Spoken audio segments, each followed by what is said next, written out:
Hey everybody, how's it going? I got the urge, so I decided to make a video for you. If you don't know, subscribe, and then you'll know what I'm talking about. Or go back and watch one of my other videos. This week, I got some stuff going on, so I figured I'd fill you all in here. So today is my payday, so stocked up my fridge, all full of groceries. So I'm good for another couple of weeks. And oh yeah, can't forget that, all the Dory snacks. That dog is not a cheap date, let me tell you. So bear with me for a minute. I'm gonna get you set up here.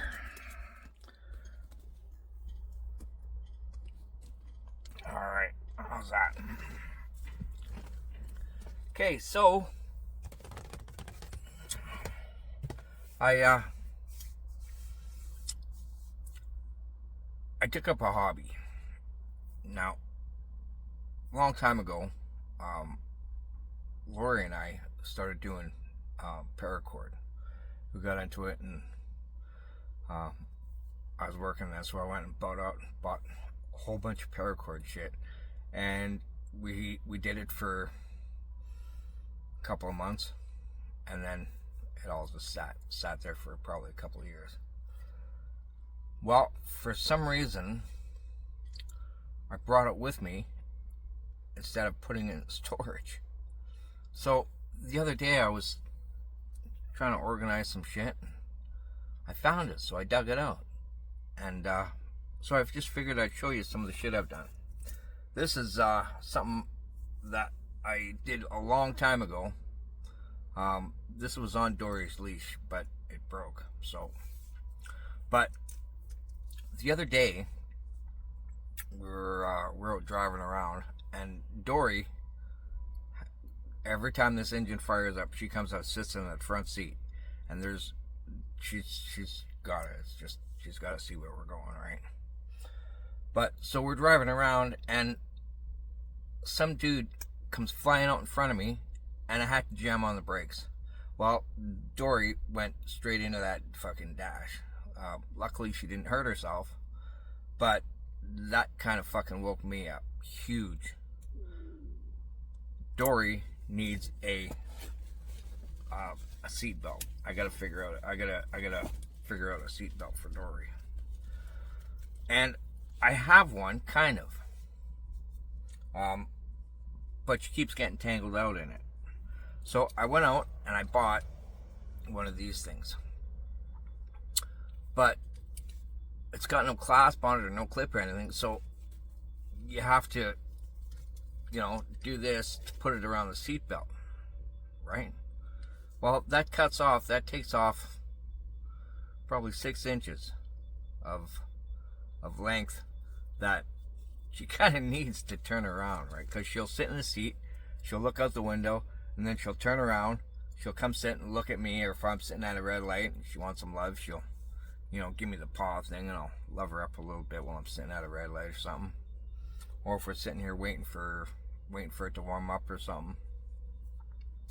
But so I figured I would try and figure something out here so that she's got a little bit more length. And this paracord's fucking, you'll never break this. This'll, if it can handle a human, it can definitely handle a dog.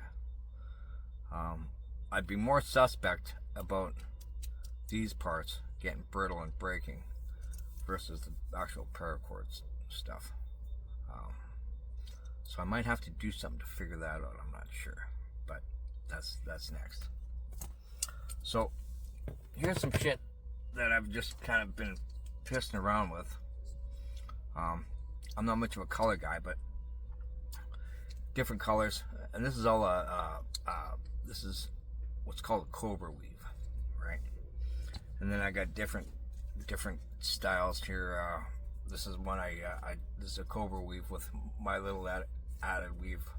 I figured I'd check it out. This is one of the first ones I probably ever made. was learning. And then as we go here, we got some of these other ones. These are nice. Nice little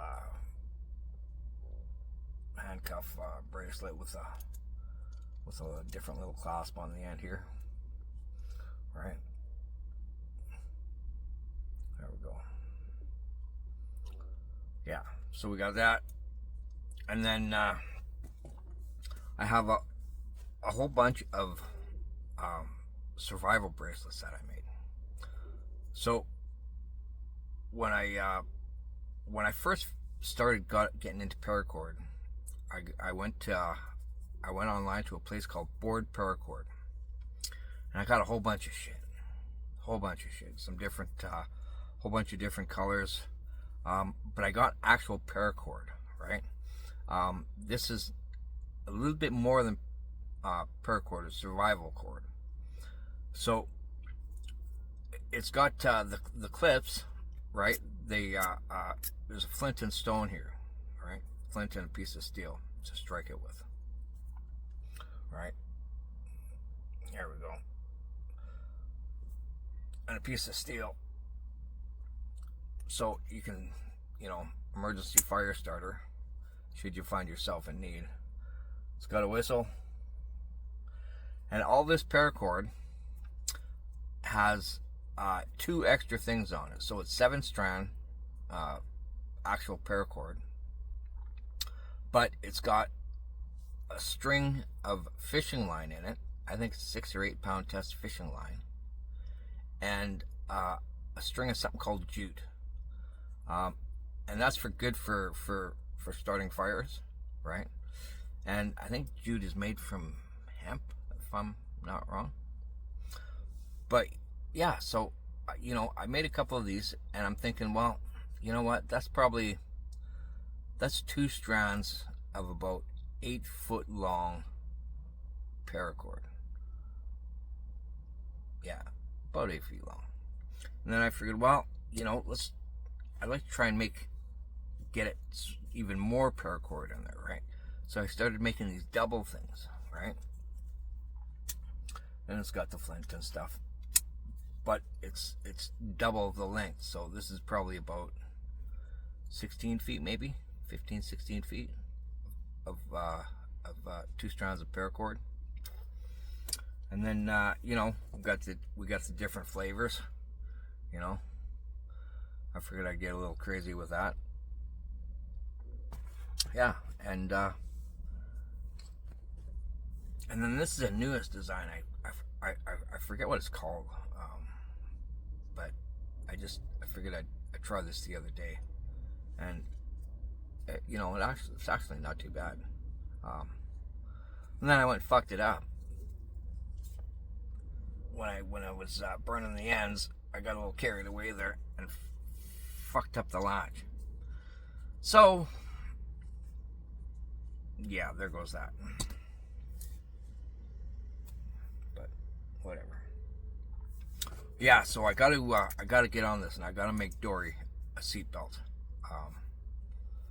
Gotta keep the brat safe. But so that's my next project.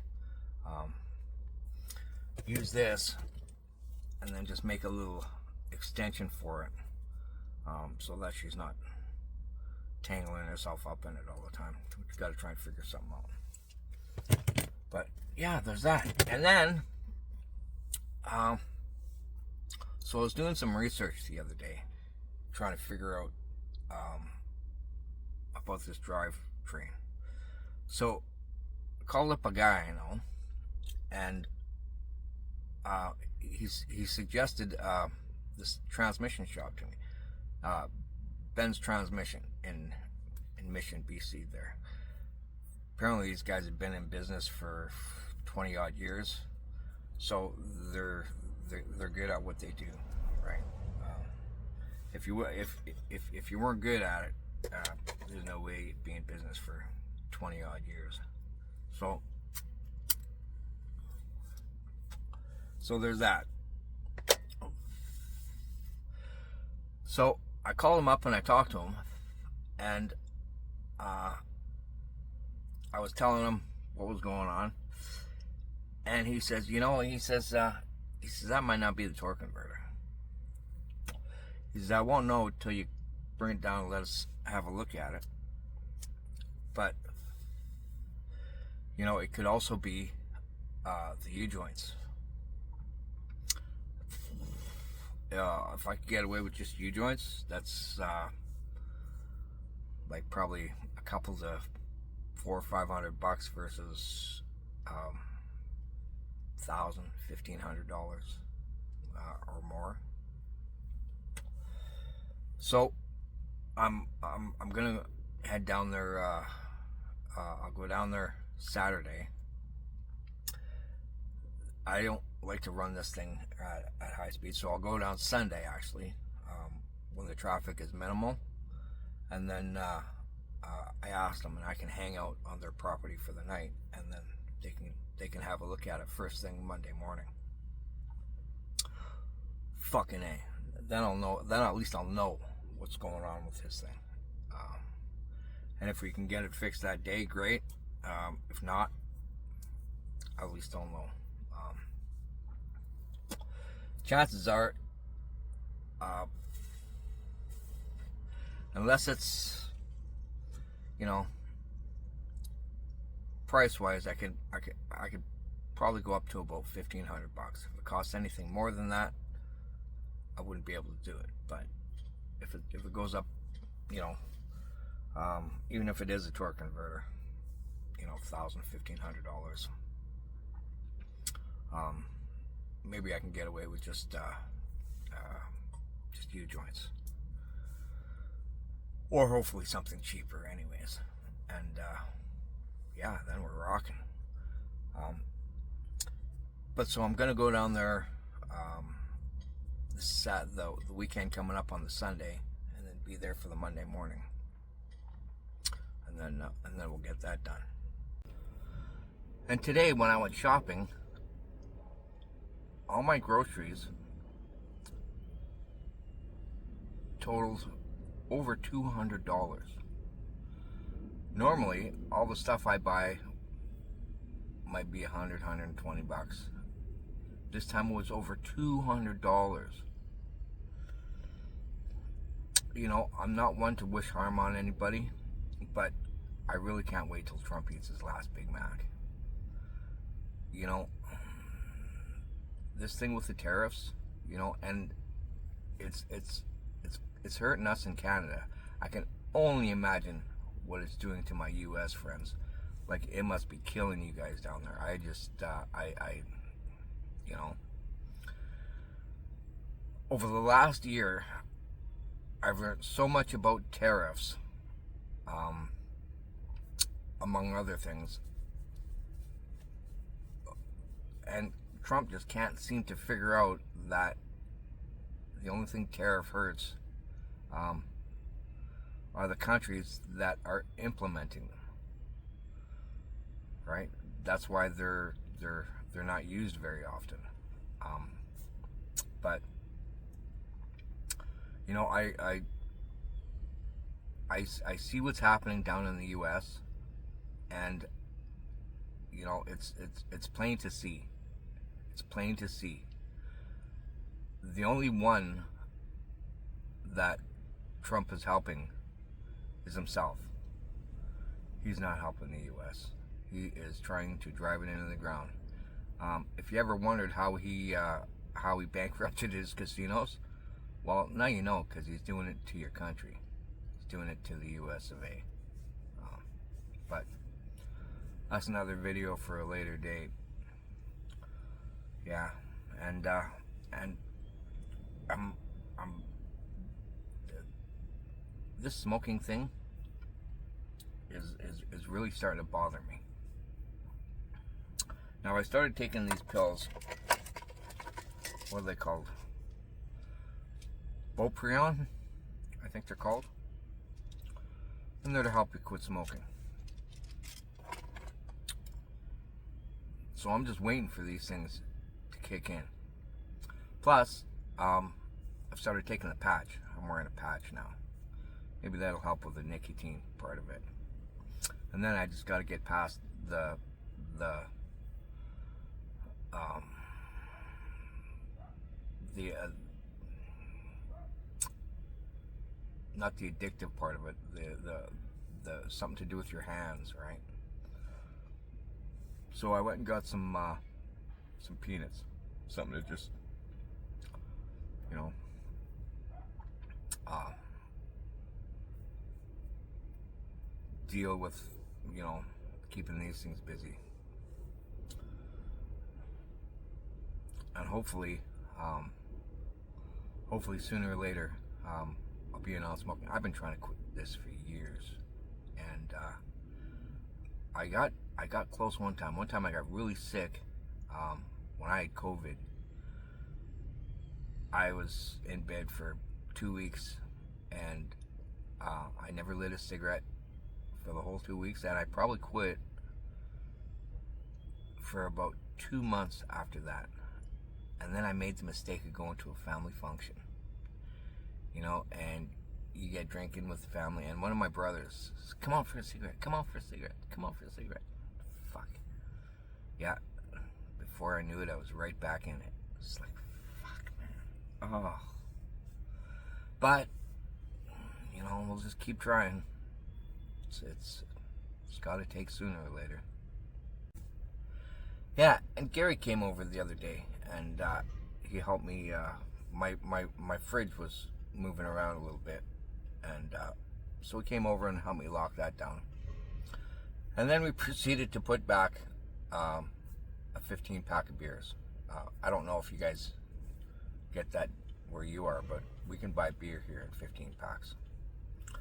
So over the course of the evening, we proceeded to put those away. And I find these days, the older I get, the easier I get hungover. So the next day, I was hung like an old dog. And when I get hungover, I don't smoke. So that whole day, I didn't smoke. And the better part of the next day, I didn't smoke. And I noticed my lungs cleared up like huge. I noticed it when I was walking Dory for our afternoon walk. I could breathe way better. So that was a little bit of an eye-opener for me, that as soon as I start quitting, like as soon as I actually stop smoking for any length of time, I can immediately start to see the benefits. Well, that's pretty good motivation to keep trying. So hopefully sooner or later, I'll be a non-smoker. Yay! And the only problem I foresee with this whole quitting smoking thing is I'm 420 friendly. So every once in a while, I like to have a puff on a joint. You know, a little change of perspective is a good thing every once in a while. Not to mention, it brings out my creative side. You know, look at all the bracelets I made. So there's that. I tried the gummies. It's you know, it's hard to regulate how high you get on those gummies, and I don't like to get too high, just enough to just kind of change the perspective a little bit and give you a new outlook on life. But you get too high, then you just, you know, you get lazy, you get stupid. You know, as long as I don't smoke too much, I can conduct my day, right? So guy likes to have just, you know, a couple of puffs, put it out, gives you a change of perspective, lightens your day a little bit, you know, gets you out of your immediate headspace, right? Makes you a little bit more creative, and just yeah, gets you into a little different headspace. And I realize that some people can't handle it, can't do that. It doesn't work like that for them. But I've been smoking for years and years and years, so you know, it doesn't affect me all that different. All it does is just kind of changes my perspective a little bit, changes my mood a little bit, and then I get creative. And as long as I'm moving when I have a puff, or I don't smoke too much, then I don't get lazy, right? And it's a good thing. And but that's the only problem I can foresee with that. And maybe I can, you know, maybe I can find a way around that. I don't know. Well, we can only hope, I guess. Maybe I have to quit smoking that too for a while, anyways. But we'll see. On that note here, people, I think I'm gonna leave this one here. So y'all have a good one, and I'll see you on the next one. Bye, everybody.